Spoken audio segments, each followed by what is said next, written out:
I have a good time remembering jumping in with country bands when I was young. It was kind of an odd thing to do.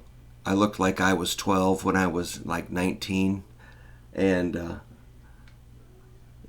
it was just very awkward, but still, I wanted to play, and I knew that's where the gigs were happening, so was I could fill a need and find work. Work was hard to find in 1981, 82. The economy sucked, so this was important to be able to play. It's either play or have no job. So um, do or die. So like the people I played with weren't really able to teach me anything other than say George, meaning key of G. So it might go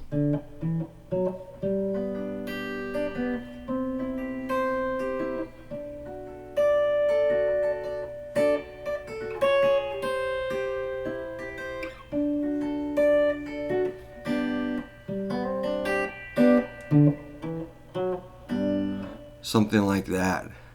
That would be I Fall to Pieces, which is G, C, D. And then it's got that wonderful. And then that's a D falling down to C.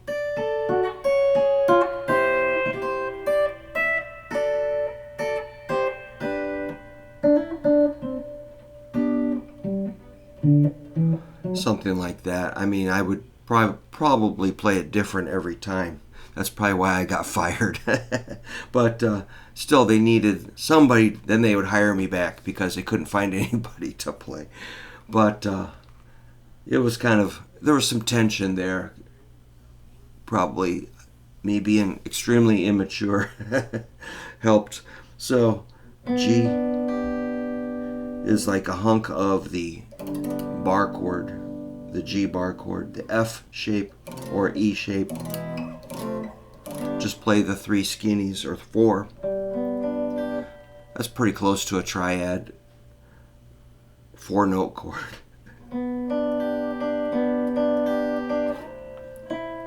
There's C up at the 8th fret because it's based on that chord. The D. And then I might, go with the fingers there for a second.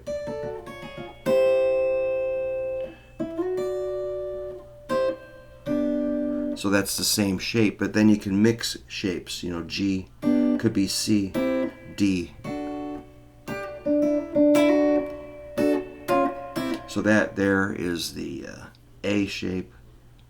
There's A, B, C, and D.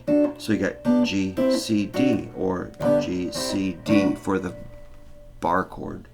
G, C, D.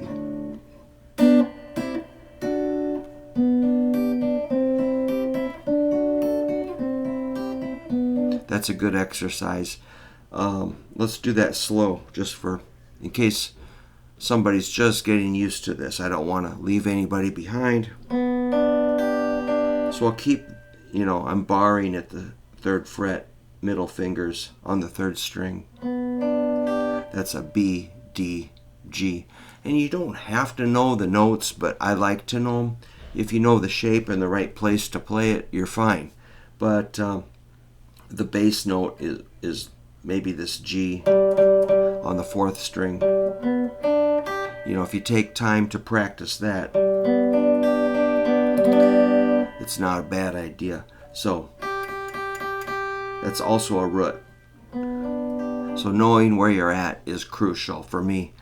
Otherwise, what if you tried to hit this G and you hit a G sharp or a G flat? What? You're going to have to live with that. So I want to be dead on. So it's worth the time. Otherwise, you're going to embarrass yourself. When you flip that to a C, watch the mechanics of it.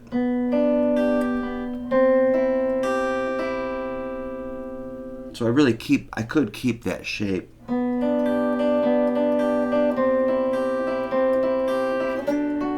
Oops.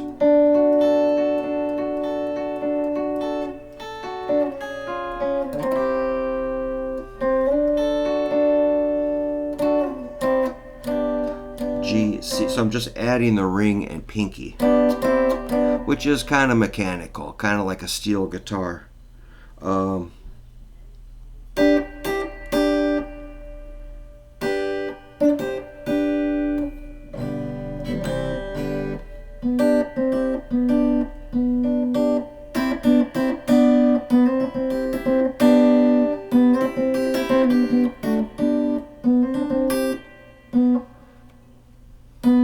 As you can see, even though the shapes are really simple, you could practice this indefinitely and come up with new combinations.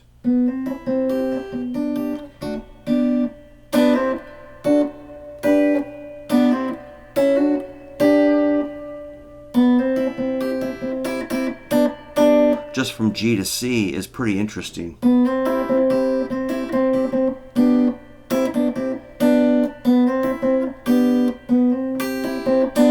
I'm barely able to control that. It's getting away from me a little bit. So G, C, D.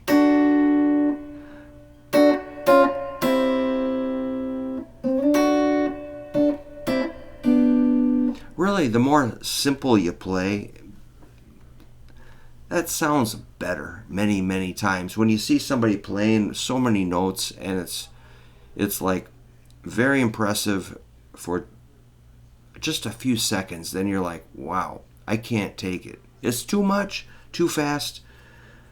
I can't process that. It's impressive, it's a blizzard, but I can't maintain my interest in that. So really, just these solid, make space, let there be a hole.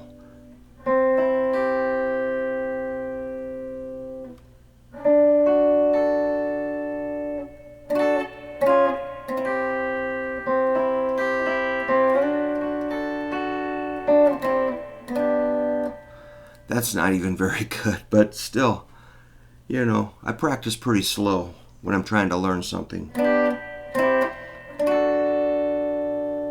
Once you get to that D, you can flip it to this G, C, and D. So that's just a different shape and it's higher. It's a different voicing or inversion. That's our D shape. Compare it to this G. Maybe play your cowboy G. How about your cowboy C? Compare. And the D. That's a really good comparison. Then you're able to do that. So I would recommend, before you'd even add anything else, let's make sure you can do what I just did. Here's cowboy G. You can play it like this, or like that. I like that.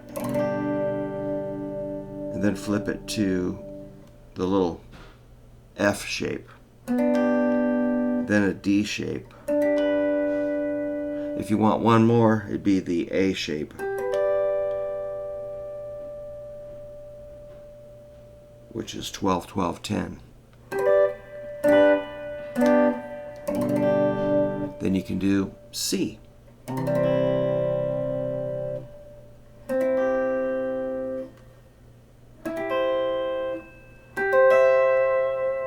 And you could really keep going higher. So that's 5, 5, 3, 9, 8, 8, 12, 13, 12. Then your D, just like the C, D, 7, 7, 5, 11, 10, 10, and then up here is 14, 15, 14. a lot of my students, when they get up there, they're like, "Whoa, what? You mean we play up here?" Yes, please do learn. I mean, the neck, it's not like the size of a football field. It's just this dinky little piece of wood. You can handle this, man. This is not big stuff. This is just the same thing, same shape. You know, here's D, here's D. Let's see. Here's A, here's A. You can go way to the tip top. An SG is nice with this cutaway and slim. You know, it's not a bunch of fat garbage through here of a hunk of wood to block your rock.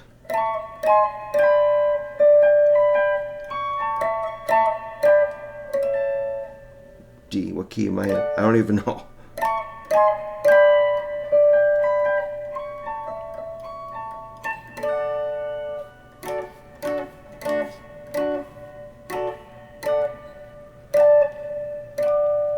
So yeah, with those triads, you can conquer the entire neck. So yeah, I'm going to recommend considering practicing the G, C, D in triads. And of course, on earlier videos, I went into other strings and other shapes. Let's see, here's G. One string over, one C, one string over, D, G.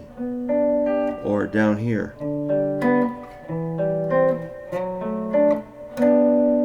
Or down here.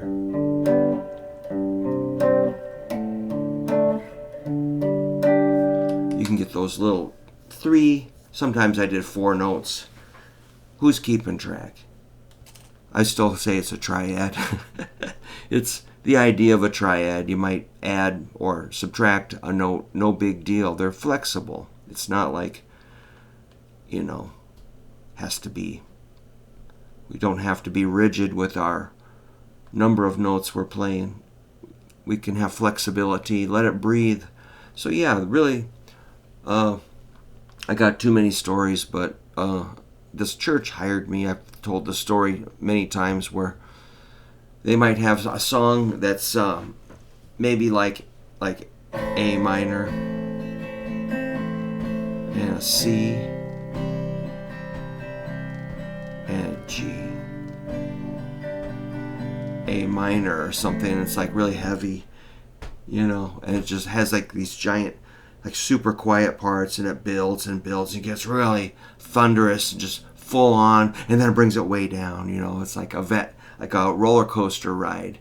You go up and down. It's all planned out. You know, at this point we're going to get really big, and you know, but it's still just whatever. What was it? A minor, G, A minor. I'm like, what am I supposed to do? Well, no problem. I'm like, I love it because it's like A minor, C, G, A minor. I can find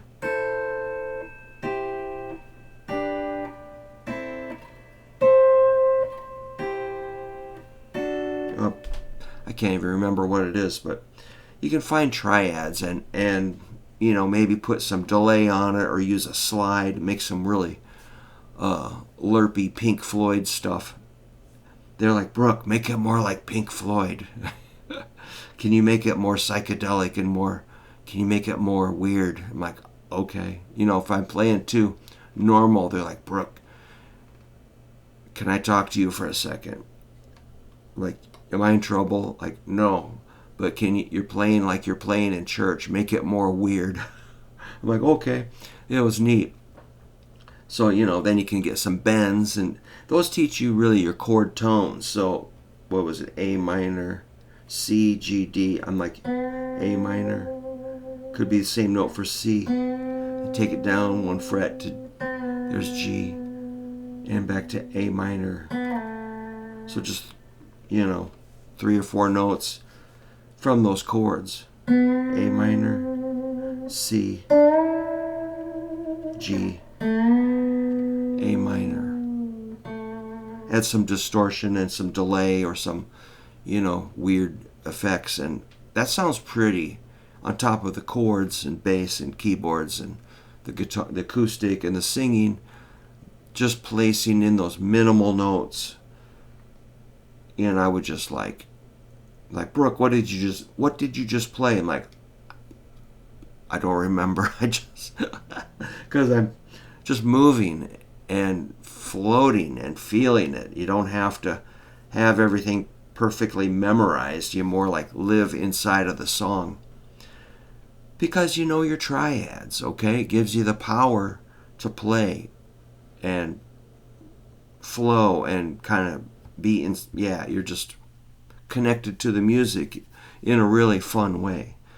So yeah, triads are really, really powerful. So I hope you what you play is going to come out different than what I do, but you're still going to understand it.